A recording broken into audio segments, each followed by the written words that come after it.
Welcome to the International Festival of Mexican Tales and Oral Tradition. My name is Cecilia and I'm going to be telling Bumbuku Chagama in Kamishibai.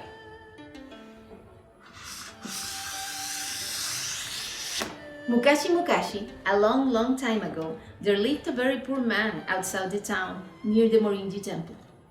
His name was Jinbei. Every day, Jinbei went to town with a cart filled with odds and ends, gathering things that people could spare or had no use to fix and sell them later. He collected chairs, tables, bowls, jars, fans, shoes, kimonos, hats, things that people threw away. One afternoon, when Jinbei was walking with his cart packed with goods, he heard a cry from afar. He followed the sound and found a little raccoon stuck on a trap. "What are you doing trapped here, little tanuki? You're far away from your home in the mountains. Don't be afraid. I will free you." Without hesitation, he helped set him free. The raccoon was so scared that once freed, he ran into the woods. The man continued his way. Soon after, he ran into the priest of the Morinji temple. "Konbanwa, Jinbei-san. I hope your journey has been productive."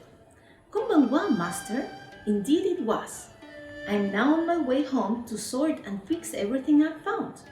"Jinbei-san, if you happen to run into a nice kettle, please come visit me. We've been looking for the right kettle for a long time to serve tea for all the pilgrims that visit the temple. I will pay good money for it." "I will sure do so, master." Both went on their respective paths.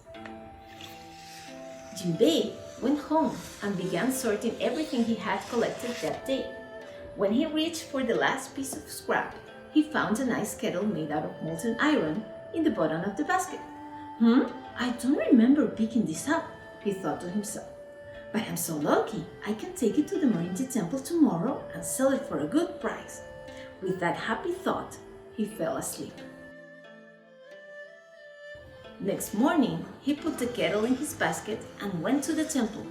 It was heavier than it looked, so climbing the mountain to the temple was exhausting. He stopped for a moment to catch his breath, and suddenly he heard a voice behind him. "Carry on! You're almost there!" Scared, he opened the basket only to find the same raccoon he had saved the day before. "I wish to return the favor for being so nice to me," said the tanuki. "I heard that the monk said yesterday. That's why I've turned into a kettle so you can sell me." "I can't do that. It would be a scam," said the man. "Besides, do you plan to be a kettle forever?" "Don't worry about me," the raccoon insisted. "I'm a tanuki, and I can sneak around without anyone noticing me. Let me return the favor." Once Jinbei reached the temple, he was greeted by the priest and his apprentice. "What a nice kettle you brought, Jinbei-san. I'm so pleased with this. I will keep it." Without another word, the priest paid Jinbei more money than he expected, but instead of being happy, he went home feeling guilty. The priest sent the apprentice to wash and fill up the kettle to make tea. But when the boy began to scrub it, it started moving like it was being tickled. The kettle giggled. Master, the kettle is haunted!"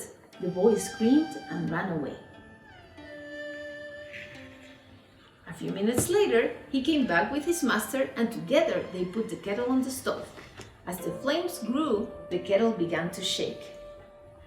"Ouch! It died! My belly is burning!" The kettle grew arms and legs and jumped. The handle turned into a tail, the spout into a head, and it ran away from the temple as fast as it could. The priest and the boy were so scared, they both fell on their backs and let it scurry away. The tanuki arrived at Jinbei's house.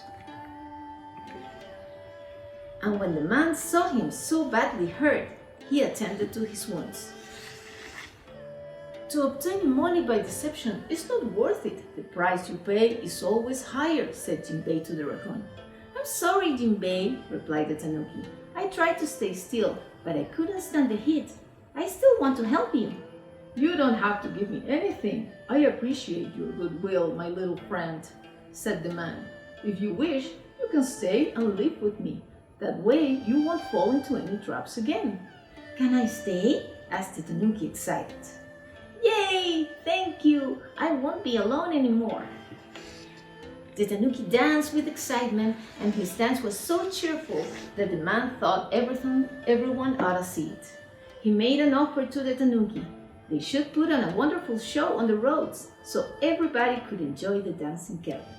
The man called the raccoon Bumbuku Chagama, which means happiness bubbles like a kettle in Japanese. They didn't have much audience at first, but soon the news from the show spread and people from all over the country came to see them. Even the priest and his apprentice, to whom Jinbei apologized after what happened and gave him back the money they had paid for the kettle. Nowadays, Bumbuku Chagama sleeps as a kettle in the entrance of the Morinji temple. But word has it that every once in a while, the tanuki stretches his legs and tail to soon fall into a deep sleep again. The end.